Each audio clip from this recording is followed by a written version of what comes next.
Good evening students, welcome to modern 24x7। स्वागत है आपका मॉडर्न 24x7 पे। BD 201 learning and teaching perspective आपका है बीएड द्वितीय सेमेस्टर, प्रथम प्रश्न पत्र है। तो मोस्ट एक्सपेक्टेड क्वेश्चन है फॉर एग्ज़ाम के लिए, और इसमें से आपके 15 से 20 क्वेश्चन फंसने वाले हैं। तो अगर चैनल पर नए हैं तो चैनल को सब्सक्राइब कर लीजिए, बेल आइकन को प्रेस कर दीजिए ताकि आपको आने वाली वीडियोज़ की नोटिफिकेशन मिलती रहे। स्टार्ट करते हैं। क्वेश्चन नंबर 1 है, देखिए 75 क्वेश्चन आएंगे आपको 50 प्रश्न ही करने हैं। 50 प्रश्न से अगर ज़्यादा करते हैं तो आपका अंकन एक प्रश्न संख्या 1 से किया जाएगा। तो ध्यान रखिए इस बात का, काउंटिंग करते रहिए। जैसे ही आपका 50 क्वेश्चन हो जाए छोड़ दीजिए, बस 51वां भी क्वेश्चन मत कीजिए, 50 क्वेश्चन ही करना है। मनोविज्ञान व्यवहार का धनात्मक विज्ञान है, किसने कहा है? तो ये कहा गया है, वाटसन के द्वारा कहा गया है। सक्रिय अनुबंधन सिद्धांत के प्रवर्तक हैं। सक्रिय अनुबंधन सिद्धांत के प्रवर्तक हैं या समर्थक हैं, कौन है? तो ये हो जाएंगे आपके राइट आंसर स्किनर हो जाएंगे राइट।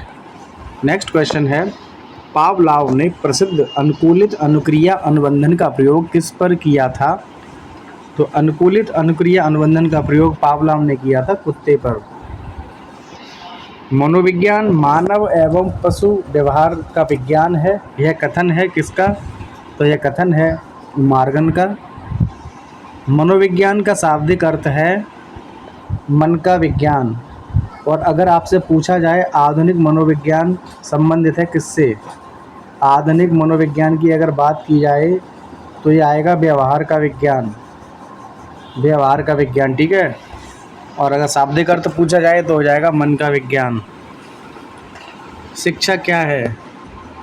तो शिक्षा क्या है? शिक्षा शिक्षक द्वारा मिलती है, शिक्षा पुस्तकों से मिलती है, शिक्षा जीविका है, या शिक्षा जीवन पर्यंत होने वाला अनुभव एवं ज्ञान है। तो यही हो जाएगा आपका राइट आंसर। शिक्षा जीवन भर चलती रहती है, जीवन भर चलने वाला एक्सपीरियंस और नॉलेज है।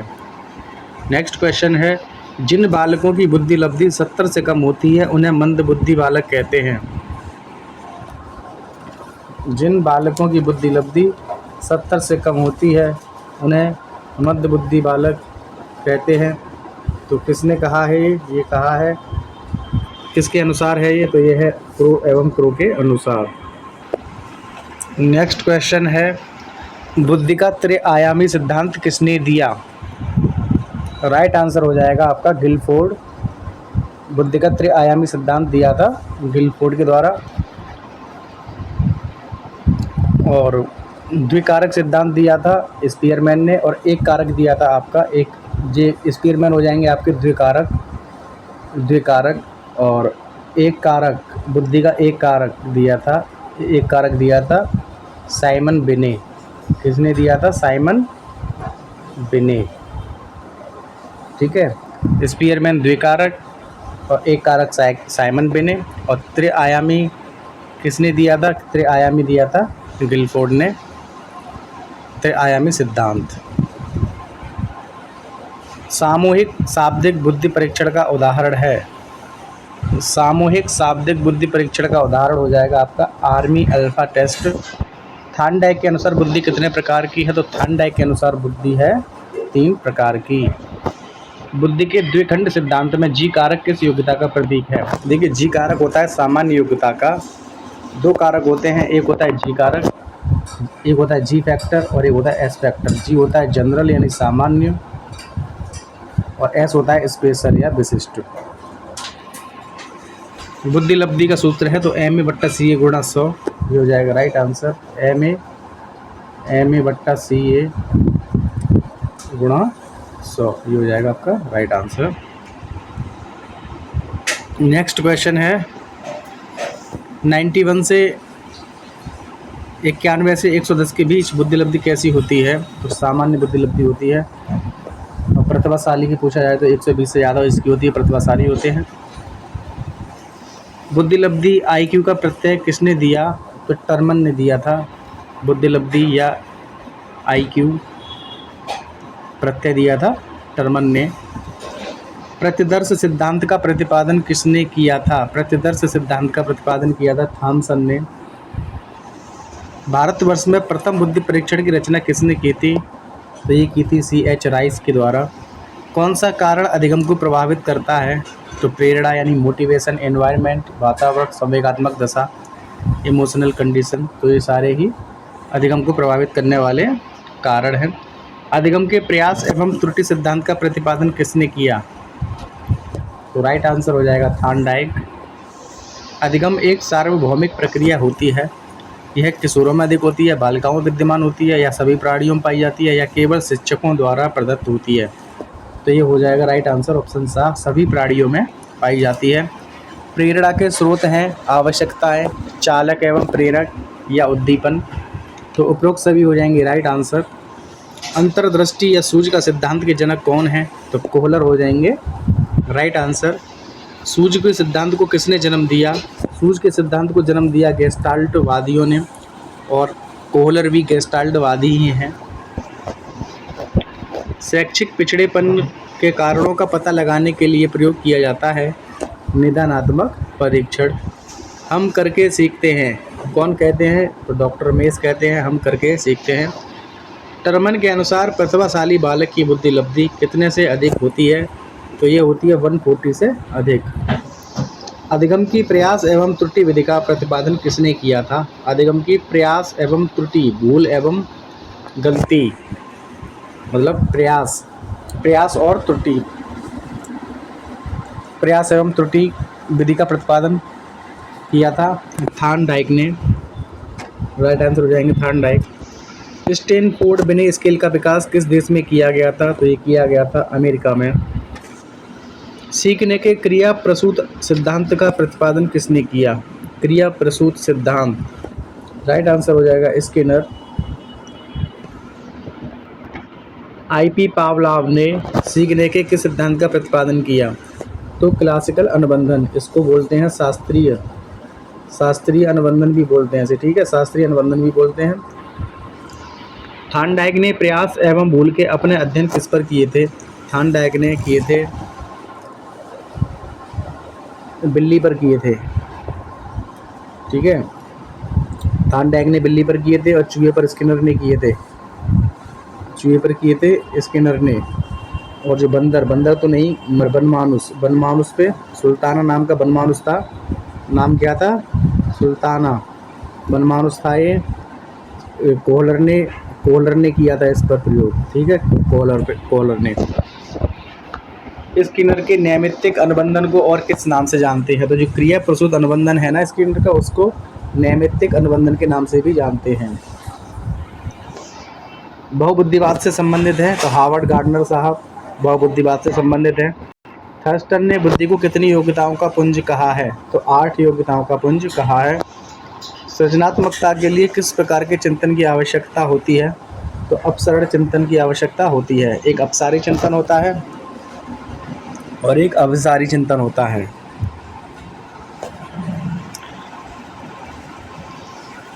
बुद्धि का द्विकारक सिद्धांत का प्रतिपादन किसने किया? स्पीयरमैन हो जाएंगे राइट आंसर। किस शब्द से मोटिव शब्द की उत्पत्ति हुई? राइट आंसर हो जाएगा मोटम, MOTUM। मोटिव शब्द की उत्पत्ति हुई मोटम शब्द से। शिक्षण प्रतिमान होते हैं सीखने के सूत्र, सीखने के सिद्धांत, शिक्षण कौशल या शिक्षण साधन। तो ये शिक्षण प्रतिमान जो होते हैं वो होते हैं आपके सीखने के सिद्धांत। गेने ने अधिगम की कितनी परिस्थितियाँ बताई हैं? गेने ने अधिगम की 8 परिस्थितियाँ बताई हैं। नेक्स्ट है, ब्लूम के अनुसार शिक्षण है त्रिध्रुवीय है, ठीक है, क्रियात्मक, ज्ञानात्मक और भावात्मक, या ज्ञानात्मक, क्रियात्मक, भावात्मक। तो त्रिध्रुवीय है बेंजामिन एस ब्लूम के अनुसार शिक्षण। पूर्ण से अंश की ओर शिक्षण सूत्र आधारित है, किस पर आधारित है? तो गेस्टाल्ट मनोविज्ञान पर आधारित है। किंडरगार्टन शिक्षण पद्धति के जन्मदाता हैं फ्रावेल। आदतें, ज्ञान तथा नवीन प्रतिक्रियाओं का अर्जन करने की प्रक्रिया अधिगम है, यह कथन है, किसका कथन है?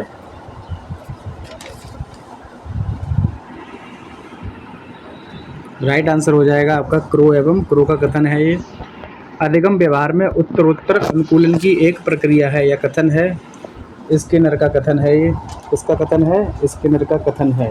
अधिगम व्यवहार में उत्तरोत्तर अनुकूलन की एक प्रक्रिया है। नेक्स्ट है अधिगम का शारीरिक कारण नहीं है। शारीरिक एवं मानसिक स्वास्थ्य है, परिपक्वता भी है, ज्ञानेंद्रियां भी, लेकिन बुद्धि जो है ये शारीरिक कारण नहीं है, ये मनोवैज्ञानिक कारण है।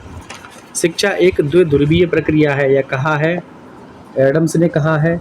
अगर यहीं आपसे पूछ लिया जाए शिक्षा त्रिध्रुवीय है, तो त्रिध्रुवीय किसने कहा है? त्रिध्रुवीय कहा है जॉन ड्यूवी ने। जॉन ड्यूवी ने। शिक्षण होना चाहिए गुणवत्तापूर्ण, निर्देशात्मक, निदानात्मक एवं उपचारात्मक। तो उपरोक्त सभी हो जाएंगे राइट आंसर। शिक्षण का सर्वाधिक महत्वपूर्ण उद्देश्य है, तो राइट आंसर हो जाएगा उपयोगी ज्ञान प्रदान कर सर्वांगीण विकास करना। शिक्षण का सिद्धांत है रुचि का सिद्धांत, करके सीखने का सिद्धांत और प्रेरणा का सिद्धांत। बुद्धि का तरल मोजक किसने दिया? तो कैटल हो जाएंगे राइट आंसर। कम्युनिकेशन शब्द की उत्पत्ति किस शब्द से हुई है? तो ये हुई है कम्युनिस्ट शब्द से हुई है, कम्युनिस्ट।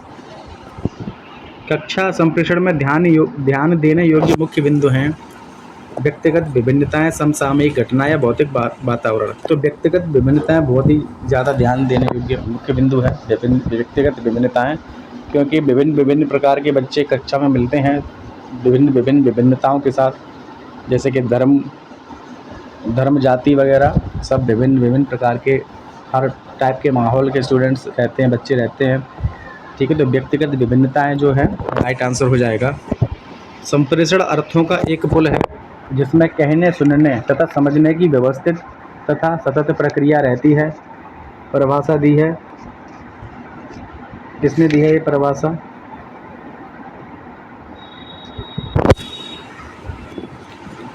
राइट आंसर हो जाएगा आपका लुइस ए एलन ने ये परिभाषा दी है। संप्रेषण की प्रक्रिया होती है एक पक्षीय, द्विपक्षीय या दोनों, या उपयुक्त में से कोई नहीं। तो संप्रेषण हमेशा जो कम्युनिकेशन होता है, वार्तालाप होता है, हमेशा दो पक्षों के बीच होता है। संप्रेषण के लिए कक्षा का वातावरण होना चाहिए, तो सौहार्दपूर्ण होना चाहिए, नीरस तो बिल्कुल नहीं होना चाहिए, अनुशासनात्मक नहीं होना चाहिए और प्रकाशपूर्ण। तो ये सही है, लेकिन जो ज़्यादा सही है वो ये है सौहार्दपूर्ण। किस संप्रेषण में सदैव भाषा का उपयोग किया जाता है? सदैव भाषा का उपयोग किया जाता है शाब्दिक संप्रेषण में। किसके अनुसार सामूहिक संप्रेषण विधि छात्रों को सुझाव और नवीन ज्ञान प्रदान करती है? किसके अनुसार सामूहिक संप्रेषण विधि छात्रों को सुझाव और नवीन ज्ञान प्रदान करती है? तो राइट आंसर हो जाएगा रायबर्न के अनुसार। कक्षा कक्ष शिक्षण की प्रक्रिया किस प्रकार का संप्रेषण है? तो ये सामूहिक संप्रेषण हो जाएगा। आगमन विधि के जनक कौन है? आगमन विधि के जनक हैं अरस्तु। आगमन शिक्षण प्रतिमान की प्रवर्तक हैं, आगमन शिक्षण प्रतिमान की प्रवर्तक हैं हिल्डा तामा। शिक्षण प्रतिमान की मान्यता है कि शिक्षण एक कला है, एक विज्ञान है, या दोनों हैं। तो शिक्षण कला एवं विज्ञान दोनों हैं। शिक्षण अधिगम के मुख्य अंग कितने होते हैं? तो 3 अंग होते हैं। वी के पासी ने शिक्षण कौशल के कितने प्रकार बताए हैं? तो 13 प्रकार बताए हैं।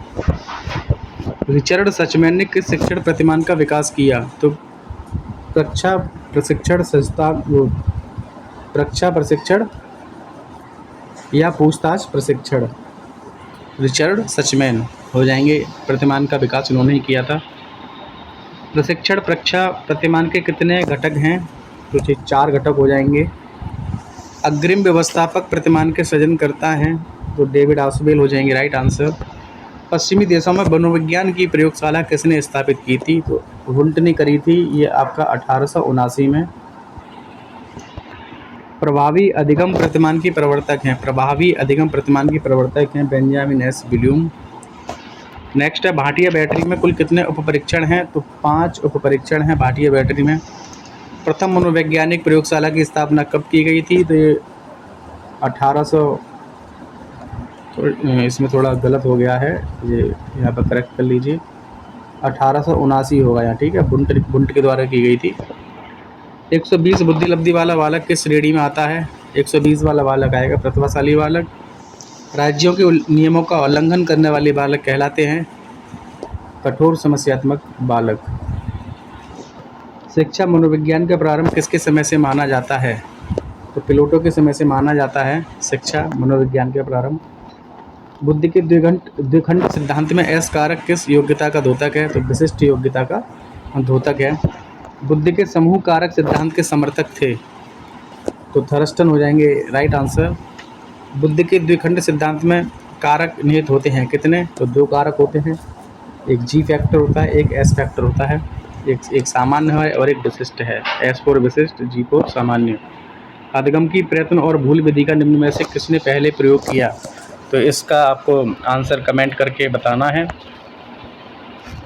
ठीक है। थैंक्स फॉर वॉचिंग, और अगर नए हैं तो सब्सक्राइब कर लीजिए फॉर नेक्स्ट वीडियो। धन्यवाद।